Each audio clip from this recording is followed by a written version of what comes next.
आज जब जैसा प्रिया ने कहा గవర్నమెంటే మీ తల్లి తండ్రి అయ్యి మిమ్మల్ని ఇవాళ ఈ స్థాయికి 6 ఏళ్ళు అక్కడ మీ స్కూల్లో చదువుకొని మొత్తం అన్ని కూడా ప్రభుత్వమే చూసుకొని బట్టలు బూట్లు పుస్తకాలు మీ కోచింగు మీకు కావాల్సిన అన్ని సౌలత్ అంతా ప్రభుత్వమే చూసుకొని ఇవాళ మళ్ళీ మీరు ఎక్కడ పోతున్నారు పోవడం కూడా ప్రైవేట్ మెడికల్ కాలేజ్కి పోతలేరు మళ్ళీ మీరు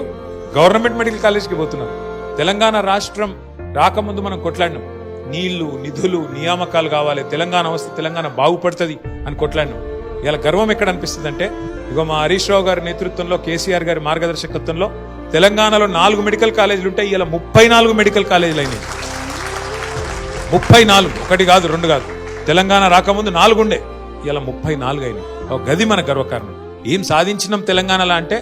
ఎన్నో సాధించినాం మన పంట పొలాలకు నీళ్లు తెచ్చుకున్నాం మన పిల్లలకు చదువులు చెప్పించుకుంటున్నాం మెడికల్ కాలేజీలు నర్సింగ్ కాలేజీలు ఇంజనీరింగ్ కాలేజీలు విస్తరించుకొని ఇవాళ తెలంగాణ అనేది భారతదేశానికి ఒక దిక్సూచిగా మారింది మేమందరం గర్వపడుతున్నాం మిమ్మల్ని చూసి మా గుండెలు ఇవాళ నిజంగా సరే రాజకీయాలు ఉంటాయి అప్పుడప్పుడు గెలుస్తాం అప్పుడప్పుడు ఓడిపోతాం పెద్ద ఫరక్ పడదు కానీ ఇట్లాంటి పిల్లల్ని చూసినప్పుడు కడుపు నిండిపోతుంది బా మనం చేసిన ఒక పనితోని కొన్ని కుటుంబాలకు లాభం జరిగింది కానీ ఏక్ వాదా కరో ఆజ్ ఆప్ సబ్లో